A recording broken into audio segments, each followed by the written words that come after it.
समाज सारे अंधे लोगों की भीड़ है जो ये कहते हैं कि दुनिया हमारे हिसाब से चलनी चाहिए, जिनको दिखता कुछ नहीं है कि कौन इंसान कितनी तकलीफ में है, कौन कितनी मेहनत से कमा रहा है, किसने अपना घर के किराए की किस्तें जो हैं वो कैसे भरी हैं।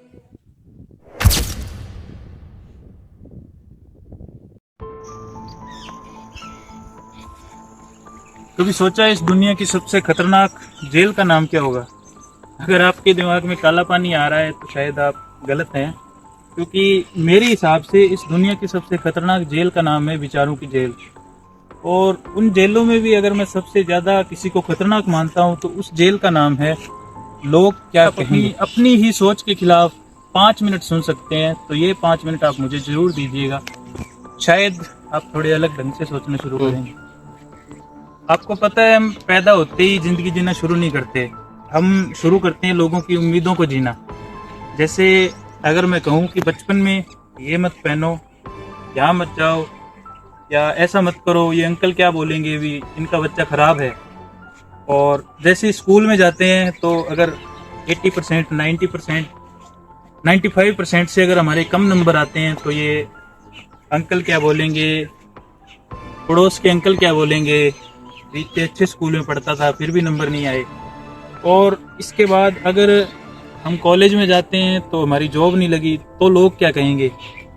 शादी के टाइम हम ये सुनते हैं, अभी तक लड़की घर में बैठी है, शादी नहीं की, लोग क्या कहेंगे। अगर अपनी पसंद से शादी करने चले तो नहीं हो सकता, क्योंकि लोग क्या कहेंगे, समाज क्या कहेंगे। एक्चुअली हम बचपन से लेकर मरने तक इन्हीं 3 शब्दों में उलझ के अपनी जिंदगी खत्म कर देते हैं कि लोग क्या कहेंगे। सबसे फनी बात आपको पता है क्या है? जिन लोगों के लिए हम अपने सपने, अपने फैसले, अपनी जिंदगी तक बदलने के लिए लगे होते हैं, उनमें से आधों को हमारी जिंदगी याद भी नहीं होती। और जो बाकी बचे आधे लोग हैं वो 2 दिन के बाद किसी और की टांग खींचने में लगे होते हैं। एक लड़का जो पेंटर बनना चाहता था वो सिर्फ आज इंजीनियर की नौकरी कर रहा है कहीं पे। एक लड़की जो एथलीट बन के दौड़ना चाहती थी वो सिर्फ एक अध्यापक बन के रह गई है। और एक लड़का जो रो रहा था उसको समाज से ये सुनने को मिला कि मर्द रोते नहीं है। और उस दिन उस लड़के ने सिर्फ अपने आंसू नहीं रोके, उसने अपनी फीलिंग्स को मार दिया। उसके बाद वो कभी एक्सप्रेसिव हो ही नहीं पाया। इन सब की मेंटल हेल्थ की किसी को नहीं पड़ी है। समाज को तब तक फर्क पड़ता है जब तक वो उन्हें अपनी बनाई पगडंडी पे न चला ले। उनको फर्क पड़ता है सिर्फ अपनी ईगो सेटिस्फाई करने तक। उसके बाद चाहे किसी की कोई भी कुछ भी हालत हो, उन्हें मतलब नहीं है।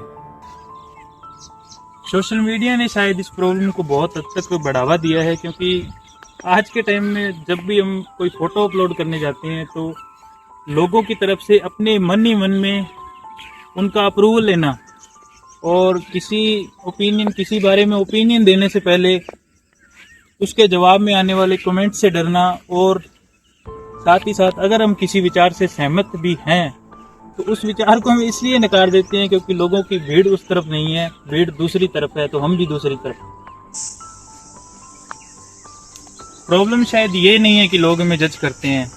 लोग तो 2 दिन के बाद किसी और की टांग खींचने में बिजी होते हैं, लेकिन उनकी आवाज हमारे अंदर रह जाती है। और अपनी जिंदगी के किसी भी अहम फैसले से पहले हम ये सोचने लगते हैं लोगों की तरफ से कि लोग क्या कहेंगे। ये सवाल हम अक्सर खुद से ही करते रहते हैं, और जबकि वहाँ पे कोई लोग होते भी नहीं है हमें जज करने के लिए। इसलिए आज रात किसी और से नहीं, बस खुद से पूछिएगा, अगर इस दुनिया में सिर्फ आप होते तो क्या आप वही लाइफ जी रहे होते जो अब जी रहे हो? अगर आपका जवाब नहीं है तो मेरे दोस्त, आप जिंदगी नहीं जी रहे, आप यहाँ पे परफॉर्म कर रहे हो।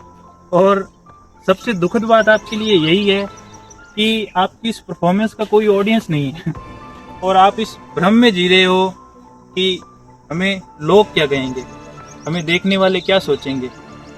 तो मेरे ख्याल से आप इस भ्रम को जितनी जल्दी तोड़ दोगे उतना आपके लिए अच्छा रहेगा। नहीं तो शायद आप अपना जीवन ऐसे ही परफॉर्म करते करते एक दिन चले जाओगे, किसी को फर्क नहीं पड़ने वाला।